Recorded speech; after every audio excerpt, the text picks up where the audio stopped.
Bonjour et bienvenue dans ce nouveau podcast dans lequel on va parler du dos. Je vous l'avais promis hier dans le podcast uniquement donc sonore, mais cette fois on va passer à un podcast en images et je vais vous dessiner certaines petites choses pour vous aider à mieux comprendre. Alors que vous soyez sur YouTube ou sur les plateformes de podcast type iTunes, Google Play, Spreaker, Blueberry ou tant d'autres, Spotify ou tant d'autres, ce que je vous invite à faire, c'est à vous inscrire pour pouvoir être prévenu au plus vite et au plus tôt dès qu'un nouveau podcast sort. Donc on va parler aujourd'hui du dos. Alors pourquoi je fais un podcast? C'est parce que avant de voir ce qu'il faut faire, et de chercher à imiter, il faut comprendre certains grands principes. Et c'est souvent une démarche que j'ai d'expliquer, surtout quand j'ai affaire à des adultes. Avec des enfants, c'est déjà un petit peu différent, ou en tout cas on peut faire plus court, mais l'adulte a souvent besoin de comprendre avant d'être d'accord pour faire le chemin. Et on a besoin de lui expliquer pourquoi il faut faire les choses avant de les faire. Donc c'est pour ça que je le fais plutôt en podcast plutôt que de montrer. Bien sûr, il y a des vidéos qui arriveront sur tous ces sujets-là aussi où je vous montrerai. Mais ici, je voudrais parler uniquement des principes. N'oubliez pas de vous inscrire à mes contacts privés pour ne rien rater des conseils que j'offre à mes lecteurs pianistes, ne rien rater des lancements des formations. Et si ce n'est pas encore fait, sachez que vous recevrez en cadeau de bienvenue un guide les 10 principes efficaces pour apprendre un morceau, dans lequel vraiment je vous indique quoi faire pour apprendre efficacement votre prochain morceau, et une méthode de lecture de notes avec les MP3, c'est-à-dire je lis avec vous les notes. C'est un petit peu un condensé de ma grosse méthode qui s'appelle la méthode clé. Donc si vous voulez accéder à ça, vous trouvez le lien dans la description ou en haut à droite si vous êtes sur YouTube, sur le petit i qui s'affiche, petit i d'information. Donc je reviens au dos. Ce dont je voudrais parler en premier, c'est cette injonction de se tenir droit. Je voulais vous parler en premier de cette phrase qu'on entend souvent, tenez-vous droit. Ou alors, on peut se dire à soi-même, je ne me tiens pas assez droit, je ne suis pas assez, je suis courbé, etc. Alors, cette expression, se tenir droit, nous induit en erreur. Notre corps n'est pas droit, il n'est pas fait pour cela et il n'est pas fait comme cela, d'accord? Donc quand on est au piano, alors là vous allez assister à mes talents de dessinatrice, quand on est au piano, donc là vous avez donc le dos, là vous avez la jambe et là vous avez donc le genou et on va dire la jambe, le pied. Bon, le piano est comme ceci, devant vous, hop, tac, voilà le clavier, hop, et bon là on va dire que c'est un piano à queue, mais ça pourrait être évidemment un piano droit. Donc ici, là, vous avez donc la tête. Et là, vous voyez comment je l'ai dessiné, on se dit que c'est droit.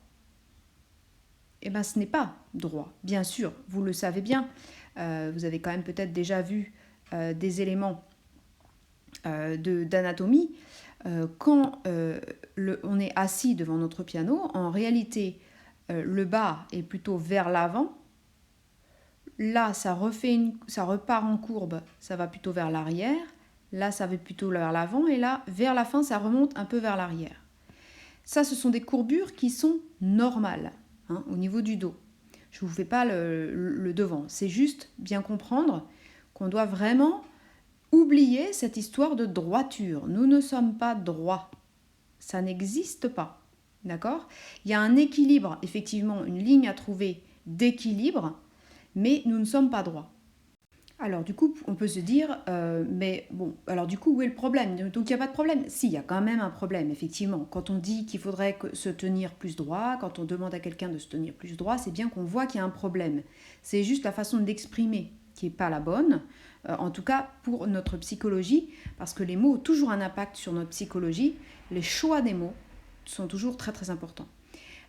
Comme vous avez pu le voir certainement dans la vidéo que je vous conseillais hier dans le podcast sur mon histoire corporelle, Donc là, cette vidéo, quand je disais les 11 phrases qui nous portent à confusion, qui ne nous aident pas, il y avait dedans cette fameuse phrase de se tenir droit, ou voilà, alors qu'il vaut mieux se tenir haut, plus haut, se grandir. Je ferme la parenthèse. Donc, le problème, il est quoi ? En général, hein, on va dire le problème de base, donc là je vais allonger un petit peu la ligne, le problème de base, c'est que on est... alors, je vais faire le bas un peu droit, mais bon, vous savez qu'il ne l'est pas. Hein. Le problème de base, c'est qu'on a en fait ça. C'est-à-dire qu'ici, on a une courbure à la fin. Et c'est surtout ça qui nous gêne le plus. Hein. Alors, on peut être plus ou moins courbé. Il y a des personnes qui sont carrément courbées sur tout le dos, comme ceci. Et la courbure, elle peut être à différents endroits en fonction des personnes. Hein. Elle peut être ici, elle peut être plutôt là. Bon, et puis, il peut y avoir des courbures également très exagérées dans ce sens-là, puis très exagérées dans l'autre. Ça, c'est en fonction, bien sûr, de notre histoire corporelle. Mais le problème de fond, c'est qu'on est tous menacés par le fait d'avoir toujours la même forme de corps et toujours les mêmes types de mouvements. Le problème, il n'est pas la posture, il est le manque de choix de mouvement, le manque de possibilités de mouvement. Et les kinés appellent ça maintenant la mobilité, en réalité. Et cette mobilité, c'est la possibilité d'avoir une large gamme de mouvements dans toutes les amplitudes de toutes nos articulations. Donc une large gamme de choix. Le problème, c'est qu'on n'a pas le choix, souvent. Parce qu'en fait, ça nous met dans une telle difficulté de nous redresser vraiment, de partir vers le haut, en général, on fait le choix inconscient, mais hop, de retomber vers le bas parce que c'est fatigant. En plus, on a les bras vers l'avant qui nous attirent vers l'avant. Hein, donc, c'est logique. Donc, le problème de fond, il est une difficulté d'équilibre. C'est-à-dire, qu'est-ce qui fait qu'on peut avoir de l'amplitude ou pas ? C'est pas notre squelette. Sauf si effectivement on commence à avoir des problèmes d'arthrose ou des problèmes autres. Mais d'une manière générale, le problème de fond, il n'est pas squelettique. Il est musculaire. Il est parce que certains muscles ne sont pas en capacité d'emmener les membres dans certaines positions. D'accord ? Donc, quand on est comme ceci, au niveau de notre dos, et qu'on a la tête donc en avant, il est un peu disproportionné mon bonhomme, mais voilà, vous comprenez bien que ces muscles-là sont trop étirés. Ces muscles-là, par contre, vont plutôt vers l'interne, d'accord ? Sont plutôt raccourcis. C'est logique. Donc, le but, c'est quoi ? C'est de raccourcir ça et d'allonger ça. Donc, c'est une histoire d'équilibre. Pour partir dans l'autre sens, si je fais un autre bonhomme qui irait dans l'autre sens, bon, bien sûr, on ne peut pas jouer du piano comme ça, hein. Un autre bonhomme qui irait dans l'autre sens, eh bien, à ce moment-là, on a besoin ici de renforcer ça et de détendre ici. Alors, je reparlerai un petit peu plus loin de ce que je veux dire par détendre. Parce que ça aussi, ça peut porter à confusion, ce mot de détente. Donc en réalité, les muscles qui sont ici bossent pas suffisamment, et les muscles qui sont devant, bossent trop, en fait, sont sursollicités, pendant que les autres derrière sont sous-sollicités. C'est vraiment ça le souci de quand on ne se tient pas droit. Et alors moi, je me concentre aujourd'hui sur vraiment cette problématique du haut parce que c'est vraiment la plus courante. Bien sûr, il y en a d'autres. Hein. Chez certaines jeunes filles un peu hyperlaxes, on peut avoir vraiment une courbure ici. Et là, pour le coup, c'est un petit peu l'inverse. C'est l'avant qui est sous-sollicité. Donc le vent part en avant alors que l'arrière est sur-sollicité. Bon. Mais de toute façon, ce qu'il faut comprendre, c'est que quand on cherche à corriger quelque chose, où que ça soit, c'est une histoire d'équilibrage entre la chaîne avant, donc tous les muscles qui sont en avant, et la chaîne arrière, tous les muscles qui sont en arrière. Donc maintenant, ce qu'on va faire, c'est que je vais vous effacer tout ça et on va aller regarder plus précisément dans le dos ce qui se passe. Et vous allez encore assister à mes superbes talents de dessinatrice. Donc le dos, on va le mettre comme ceci. Voilà, pour qu'il prenne à peu près tout l'écran. Donc, le dos. Vous avez donc les bras qui partent ici. D'accord? Donc là, on a les bras. Voilà, ici, pareil, les bras comme ceci. Magnifique. Voilà. Et quand on se courbe, c'est vraiment ici qu'il y a une difficulté. Tout en haut dans le dos. Hein. Donc là, on est vraiment... je suis face à votre dos, comme si vous étiez devant moi. D'accord? Donc c'est dans cette zone-ci que on a à faire travailler les muscles. Donc pour les femmes, par exemple, vous avez la bretelle là, enfin l'accroche du soutien-gorge qui est juste par là. Hein. Et souvent d'ailleurs, les personnes se plaignent d'avoir mal par là.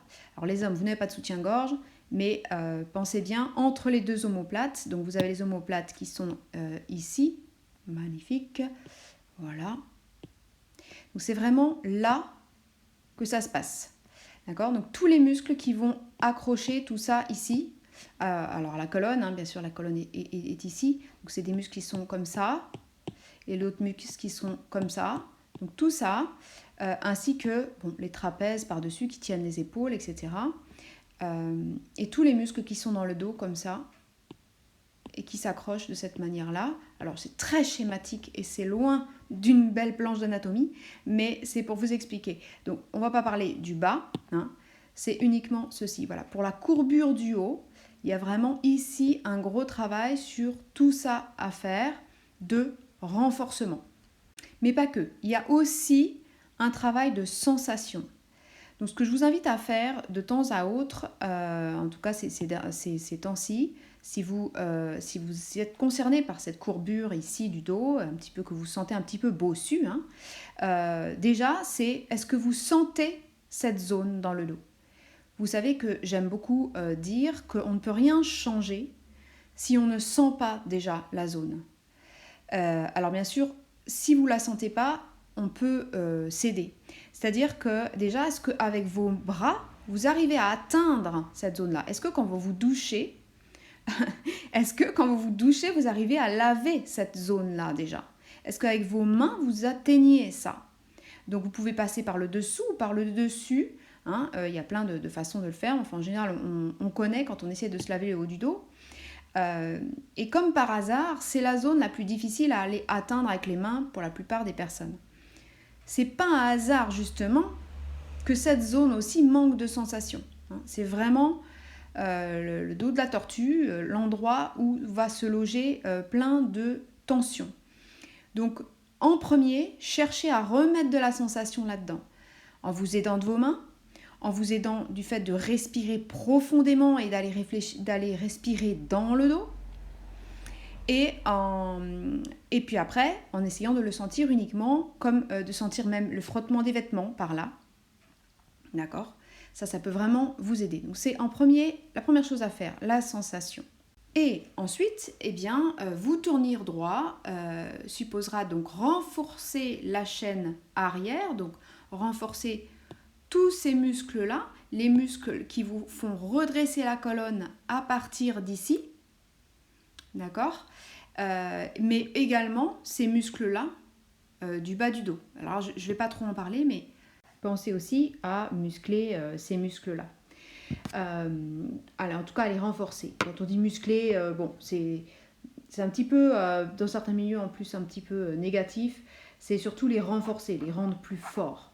Donc, les choquer un petit peu, leur faire des efforts régulièrement. Alors en quoi pour nous, pianistes, le dos est-il si important? Pourquoi je vous parle du dos aujourd'hui? Parce qu'après tout, est-ce que ça a un rapport avec nous? Alors avant d'aller plus loin, je veux juste vous parler d'une chose. Donc on est dans la semaine de lancement, dans la deuxième semaine en fait de lancement de la formation Un corps pianiste, qui est actuellement avec un tarif promotionnel, en tout cas jusqu'au 11 mars. Et il y a le lien dans la description. C'est une formation qui est entièrement consacrée au corps du pianiste, dans laquelle je donne donc pareil, des grands principes comme dans ce podcast, mais de manière un petit peu plus détaillée et on prend un petit peu plus le temps. Et je vous montre, bien sûr, en vidéo hein, cette fois, des exercices pour que vous puissiez faire tout ce dont je vous parle là au niveau du dos, mais pas uniquement, aussi au niveau des mains, des doigts, des poignets, du coude, des épaules, enfin voilà, d'essayer d'avoir un corps le plus performant possible et pour pouvoir aller plus vite, pour être plus fort, etc. Et puis aussi pour s'assouplir, pour aussi être plus dans la détente si on le souhaite, plus respirer, etc. Voilà, donc c'est là, vous trouverez le lien dans la description ou dans le petit i si vous êtes sur YouTube. Vous trouverez ça par là. Donc je vous montre, regardez, c'est juste là. Ou alors dans la description en dessous. Voilà. Et je viens de me rendre compte, peut-être que vous étonnez là du son qui a changé.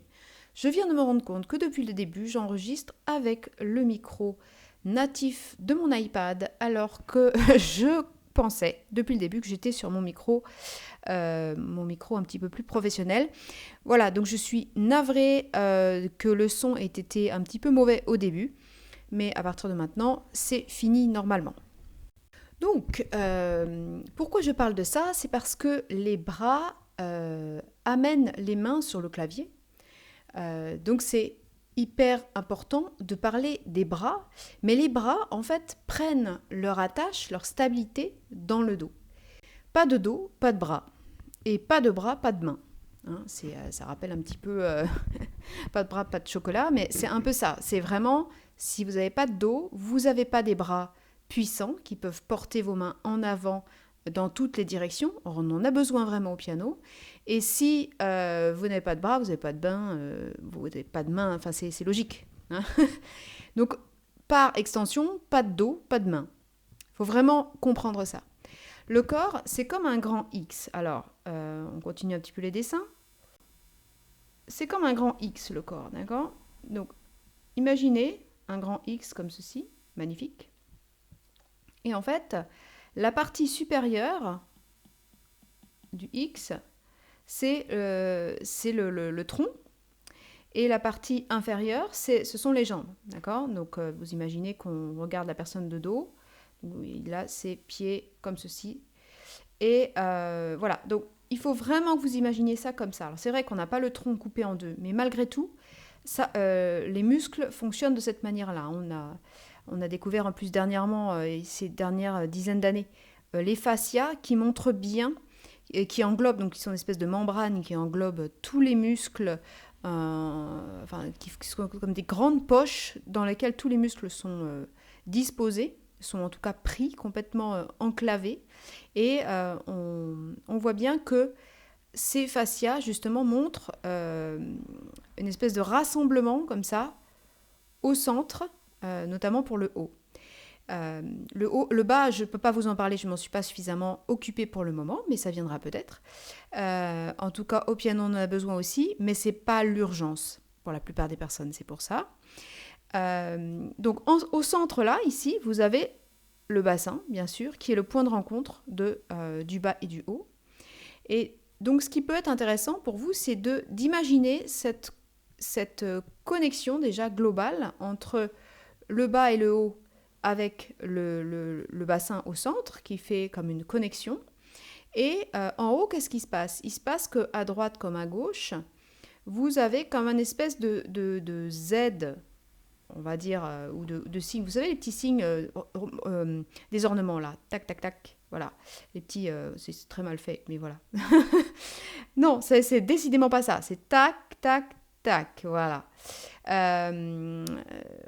Ou même ça redescend un petit peu. Bon, c'est pour les petits mordants, vous voyez? Alors, là, pour le bras, en fait, donc on a ici le dos, ici l'épaule. Donc, vous ne devez pas voir, donc je recommence. Vous avez ici le dos, l'épaule, le bras et l'avant-bras. D'accord? Donc, c'est vrai que par extension, enfin, En globalité, on va dire que tout ça, c'est le bras, mais quand je distingue l'avant-bras du bras. Hein. Et donc, ça fait comme une espèce de Z couché, on va dire. Dans l'autre sens, c'est pareil. Une espèce de Z. Voilà, c'est pas du tout symétrique. C'est pas grave. Voilà. Donc, vous devez vraiment imaginer ça. Par rapport à vos mains, donc qui sont ici, hein, là, le pouce qui est là et hop, 3, 2, 3, 4. Par rapport à vos mains, vous avez véritablement un espèce de grand mouvement comme ça, musculaire. Alors bien sûr, il y a plein de muscles hein, tout le long de ça, il n'y en a pas qu'un seul, hein, ça, bon, bah, vous le savez je pense. Mais voilà, il faut vraiment imaginer tout ça. Je vais vous le mettre en rouge même. Voilà, hop, hop, hop, ça part du bassin, ça repart dans l'autre sens, hop, hop, hop. Voilà. Et ça, vous pouvez à un moment faire l'exercice de fermer vos yeux et de mettre vos bras comme ça un petit peu sur le côté, un peu repliés, un peu en mode musclore, vous voyez. Et vous imaginez que tout est connecté, c'est-à-dire entre vos mains là et le bassin, vous avez quelque chose, un ensemble connecté. Et vous pouvez sentir les deux simultanément, vraiment.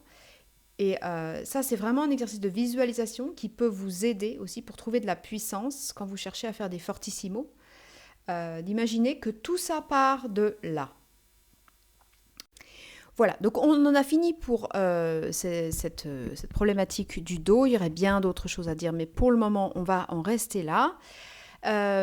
N'oubliez pas que si ce type de contenu vous plaît et si voilà, ma chaîne vous apporte beaucoup, j'ai besoin que vous cliquiez j'aime sur la vidéo si vous êtes sur YouTube. Hein, donc un petit pouce en l'air m'aiderait beaucoup. Vous abonner à la chaîne. Ça peut me permettre de bien avancer aussi dans le nombre d'abonnés. Et une chaîne qui a beaucoup d'abonnés est toujours beaucoup plus proposée qu'une chaîne qui en a peu. Donc voilà, n'oubliez pas de m'aider de cette manière-là. Pour ceux qui se poseraient la question où retrouver mes podcasts passés, hein, eh bien vous pouvez les retrouver donc sur iTunes, sur Google Play, sur Google Podcast, pardon. Je ne crois pas que ce soit Google Play. Google Play, c'est pour les applications. Donc Google Podcast, vous avez aussi Spreaker.